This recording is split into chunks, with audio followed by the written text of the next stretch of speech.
pessoas. Recentemente, você deve ter encontrado por aqui um top 3 dos argumentos mais aplicáveis e dinâmicos para todas as redações.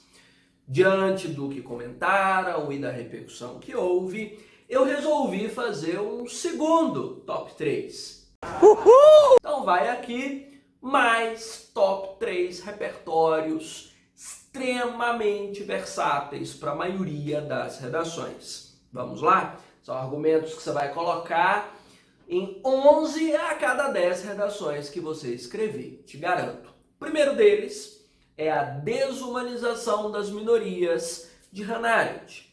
Hannah Arendt menciona que nós geralmente consideramos que alguém é digno de respeito, de dignidade ou de manutenção dos direitos humanos quando esse alguém compartilha conosco os mesmos hábitos, a mesma cultura, a mesma moral, o mesmo jeito de pensar, o mesmo jeito de viver. Se esses indivíduos não compartilham conosco o mesmo nível de vida e a mesma forma de existência, a nossa tendência é considerar que essas pessoas são menos humanas, são menos dignas, caem numa dimensão de subhumanidade. E aí a violência contra elas não é um problema, né? E claro, a morte ou a ameaça à vida dessas pessoas deixa de ser questionada. Vivemos isso constantemente. Veja, por exemplo, a nossa relação com o povo indígena. O povo indígena não compartilha conosco os nossos hábitos, não tem em comum a nossa cultura, muito menos vive e pensa da forma como nós, bichos urbanos, vivemos e nos comportamos. Portanto, a vida indígena vale menos. E as chacinas pelo interior do país, nas mãos de fazendeiros, de grileiros ou de policiais, seja lá por quem for, não nos choca tanto, não incomoda tanto, quanto se fossem mortes dos nossos iguais, citadinos, que vivem como nós, que se comportam como nós. Típico. Você pode aplicar isso a qualquer minoria que você quiser. Cabe em todos os temas. Veja, por exemplo, que o Brasil é o país que mais mata transexuais no mundo. Mais até do que as nações que têm homossexualidade, transexualidade como crime. No entanto, isso não é um problema considerado grave pela grande maioria da população. A grande maioria da população nem sabe disso e nem se incomoda com isso. Por quê?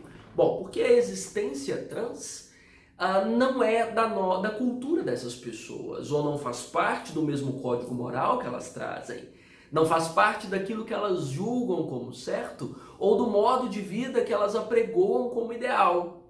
Portanto, a vida trans importa menos. E essas mortes em massa da população trans, a ponto de a expectativa de vida dessas pessoas ser mais baixa do que a média da população, não incomoda, não importa. Não são pessoas tão pessoas quanto as demais.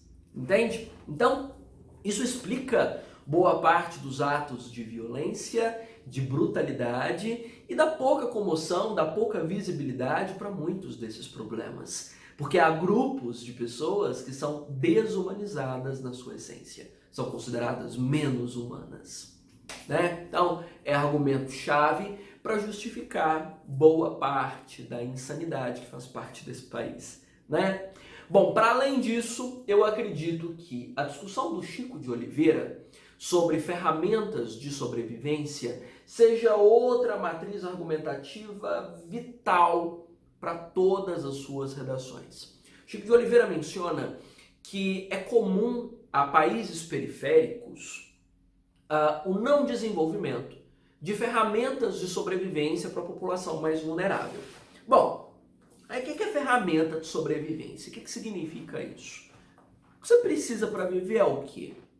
Habilidade para lidar com o mercado de trabalho, você precisa de moradia, você precisa de saneamento nessa moradia, você precisa de mobilidade urbana, você precisa de capacidade para lidar com o universo político e jurídico desse país, você precisa de defesas, você precisa de resistência, você precisa de autonomia.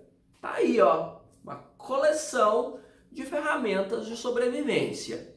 E dependendo da classe social a que você pertence, aí do seu sofá de pantufas, provavelmente nunca te faltou nenhuma delas, não é?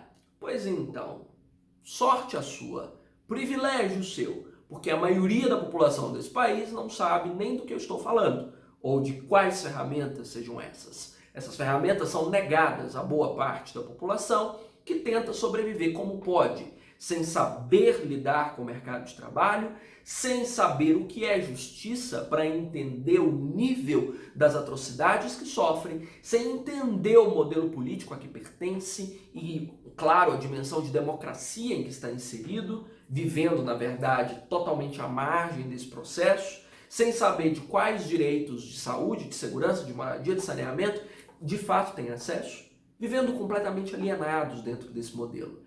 É a síntese do que Monteiro Lobato, um século atrás, definiu dentro de Urupês, na figura do Jeca Tatu, do indivíduo completamente alienado dos próprios direitos, né? Apartado de qualquer ferramenta que pudesse ajudá-lo a sobreviver dignamente. Então, a ausência dessas ferramentas de sobrevivência mergulha a maior parte da população, né, digamos, num universo paralelo de injustiça, de negligência, de miséria, de abandono. É inevitável que esse país deixou inúmeros à margem do que chama de democracia. Darcy Ribeiro dizia, né, que no projeto de democracia brasileira, inúmeros brasileiros foram excluídos. É o paradoxo da democracia excludente. Chico de Oliveira menciona sobre a carência dessas ferramentas em países periféricos. O Brasil é um excelente exemplo disso tudo, né? Sem dúvida. Bom, e para fechar, nesse trio de repertórios fundamentais, puxamos mais um brasileiro, o senhor Sérgio Buarque de Holanda, para falar sobre legado colonial, sobre a herança nefasta que nós carregamos da estrutura de colônia que nos forma enquanto país. Essa estrutura de colônia mantém os nossos valores, mantém a nossa sociedade, mantém o que nós conhecemos como cultura, mantém a nossa dependência do capital estrangeiro, mantém a nossa alienação em relação ao modelo político, ou seja, é como se nós fôssemos ainda uns bichinhos explorados e não conseguimos reconhecer que o tempo passou, que a política mudou, que os modelos são outros e ainda continuamos defendendo o mesmo padrão de comportamento. Se você já usa legado colonial, posso pôr aqui um extra para amparar um pouquinho mais do Sérgio Buarque. Junto com o legado colonial, Sérgio Buarque comenta sobre amadorismo. Sempre foi aqui, acho que já há uma década, um dos argumentos mais explorados por todos os meus alunos. Amadorismo diz respeito, primeiro, a essa grande ambição de transformar o Brasil em potência, de tirar o Brasil do buraco, de transformar a educação, de trazer para o povo dignidade. Não, meu Brasil vai virar a nova Dinamarca, porque Estados Unidos vai sentar e aplaudir desenvolvimento brasileiro. O sonho é grande, a ambição é muita, né? Capacidade de fazer, nem tanto, né? Nem tanto. Então, nós temos visto esse jogo no Brasil desde a instauração das capitanias hereditárias, desse sonho de transformar o Brasil numa potência e da inabilidade de fazer e da ausência de recursos para colocar em prática. Então, essa coisa de brasileiro de sonhar muito e fazer pouco, né? Nós, inclusive, somos bastante adeptos dessa história ingênua de sonhar, né? Sonha alto, não sei o quê. A gente vive falando isso para as pessoas. Sonhar alto é para quem pode fazer pouco, né? Ou para quem vive baixo. Então, nós somos um povinho que vive baixo. E o nosso único conforto talvez seja sonhar alto. Por que a gente não para de sonhar um pouquinho e não faz? Quem sabe faz a hora, não espera acontecer?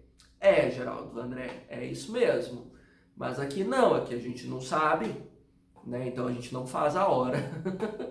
Aí a gente não faz acontecer, né? Então a gente fica nisso, tropicando nos nossos sonhos, nos nossos projetos irrealizáveis, na nossa incompetência, na nossa inaptidão, na burrice que está no sobrenome de todos nós, né? Burrice e incapacidade de fazer acontecer. Amadorismo. Então, Sérgio Buarque nos coloca essa sentença, né? E aí a gente veste a carapuça, porque é isso mesmo. Então você tem aí 3 hiperconceitos para justificar a pobreza, miséria, atraso, ignorância e violência nesse país. Satisfeito? Fundamenta tudo. Trate de usar. E me conta aí também nos comentários quais são os seus top 3. Quem sabe eu faço um vídeo falando sobre eles, tá certo?